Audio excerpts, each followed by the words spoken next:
20-year-old registered Republican is what the suspect, his antecedents shows. As far as investigation goes and sudden political, discourse that we had been seeing, does that complicate matters? Yeah, I think, like I said earlier, as far as the law enforcement agencies are concerned, as far as the investigators are concerned, certainly the fact that the lone shooter is now dead does mean that their work is clearly far more complicated, because they will have to piece together, perhaps through his cell phone, through his social media accounts, through his friends and family, if he had any, as to what his motivations were. Yes, he was a registered Republican, but like Akanksha said, he's given a minimal amount to a group that is associated with the Democrats. Clearly, like I said, Pennsylvania is another state which has been a toss-up state between Republicans and Democrats. Biden won the state last time around against Trump, but if I remember in 2016, Trump had won this state against Hillary Clinton. So it's a toss-up state, and politics in Pennsylvania, particularly in the suburbs, like Bethel Park was, politics in the suburbs of states like Pennsylvania has become intensely polarized, because there are, college-educated folks, white folks, who are feeling left out of the whole, growth story and then the American dream and so on and so forth. So a lot of them are rebelling against the traditional establishment politics, the Washington Beltway consensus, as it were. And Donald Trump was the ultimate disruptor to that. He came and he said he's going to, in his own words, drain the swamp, etc. So a lot of people who are living in the suburbs of cities like Pittsburgh were being lured to that politics. So it's possible entirely that this man, this shooter who's now been killed by the Secret Service, he was a Trump supporter. He's a registered Republican. We know there are a lot of registered Republicans who are also not particularly convinced by Trump. So, which is why I keep going back to it. Trump is a very, very divisive, very polarizing figure, not just in the wider electorate in America, but certainly even within his own party. Right. There is a view that Trump has sort of made and sort of made the Republican Party in an image of his. Right. There are no other Republicans who question him, etc. And there are a large number of registered Republicans who are also very resentful of the kind of politics that Trump practices. So we don't know what the motivations of this man were. And like I said, he's now dead. So it's going to be far more complicated for the investigators to try and piece together whether this was a lone range attack, whether he was operating in isolation, did he have any other co-conspirators, etc. Right. Let's also get in a view from United States itself. Ajay Bhutoria, an Indian American, a fundraiser for Biden and Clinton, is with us on the broadcast. Ajay Bhutoria, first reaction, shock is the word? I mean, it's absolutely shocking to see a former president being shot.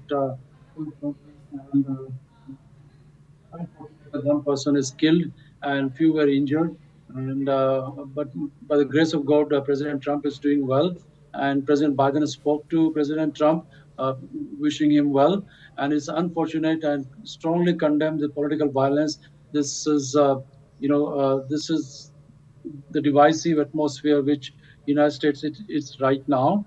And we don't know the intent and the motive of the person, whether a foreign entity or a foreign government is involved trying to create an atmosphere of divisiveness between Republicans and Democrats to divide America further, or whether it was one man with mental health issues, or whether it was a man with grudges against Trump. We don't know anything yet. But this is unfortunate. But the good thing is Trump is safe.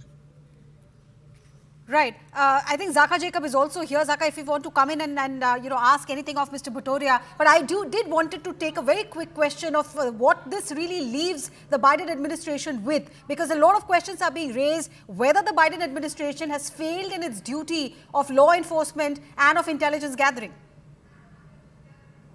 Well, I mean, what I can see through the social media, that's all I can say right now, that there was a lapse in the security of Trump.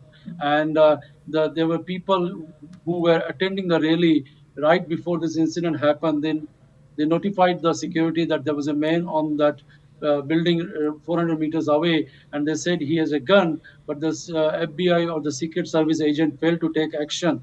So I think that needs to be investigated further, why the Secret Service failed to secure the former president and all the details. This has nothing to do with the Biden administration. This is a lapse of the Secret Service agents on the ground.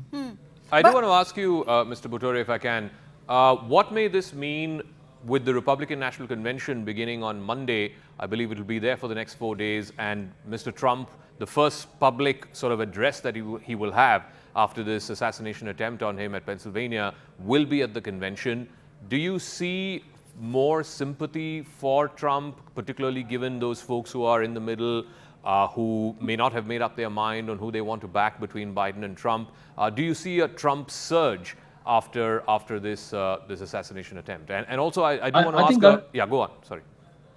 I think that's quite possible that these kind of incident in the middle of a strong election always, provide some certain percentage of sympathy to the candidate who has been going through, and all his supporters was sitting on sidelines or who were independent and thinking not to support him. They might come back to him. That's one possibility. But having said that, people won't forget that what divisiveness and chaos he has created in the country during 4 year administration. I mean, Trump is reaping what he has,